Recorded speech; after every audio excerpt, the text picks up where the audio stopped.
who sought gold but discovered something far greater.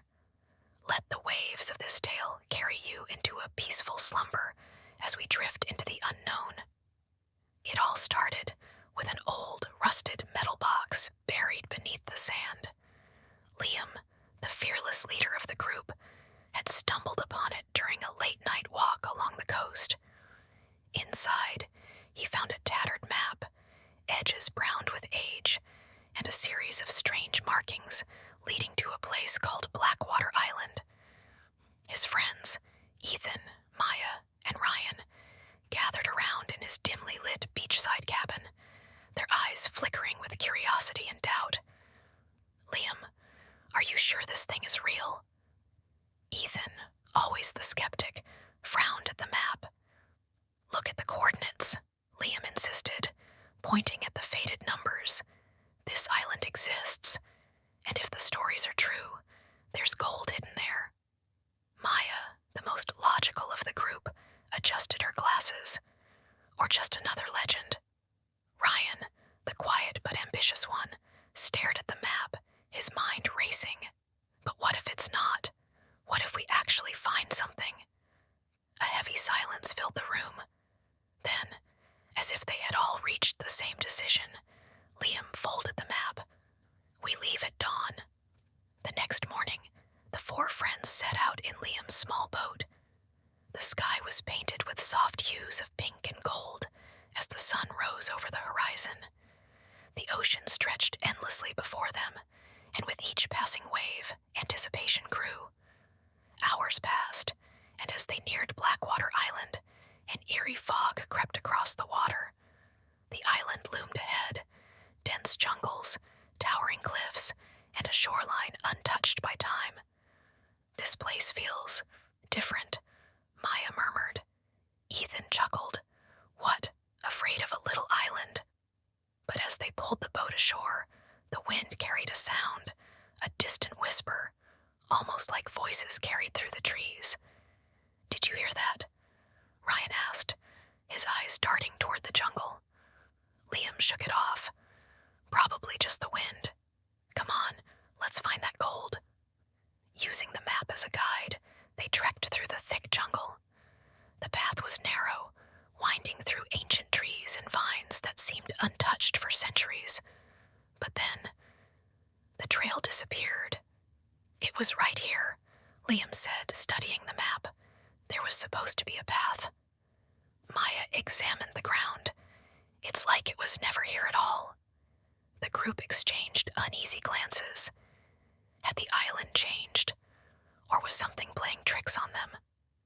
Despite the unsettling discovery, they pressed on, using the map and compass to navigate deeper into the island.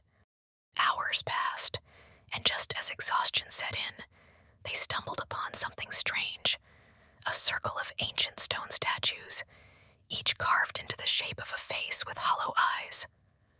"They're staring at us," Ethan muttered. Ryan ran his hand along one of the stones. "Who built these, and why?"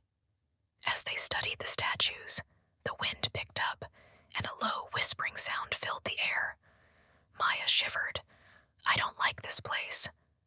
But before anyone could turn back, Liam pointed beyond the statues. "The map says we're close." The group hesitated, then continued forward. The deeper they went, the more the jungle seemed to work against them. Thick vines blocked their way.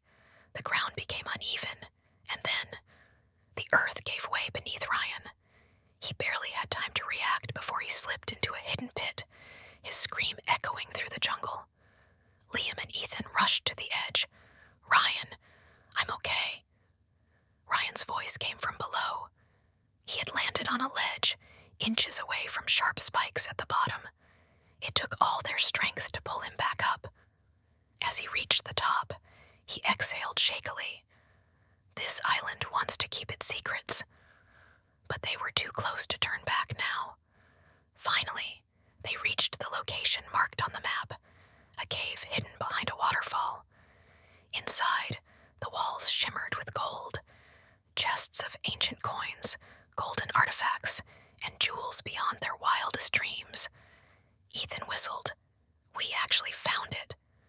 But as they celebrated, Ryan stepped back, his eyes dark, and then he pulled out a knife. "I'm sorry," he said, voice cold, "but I'm not sharing this." Before they could react, he grabbed one of the treasure bags and ran.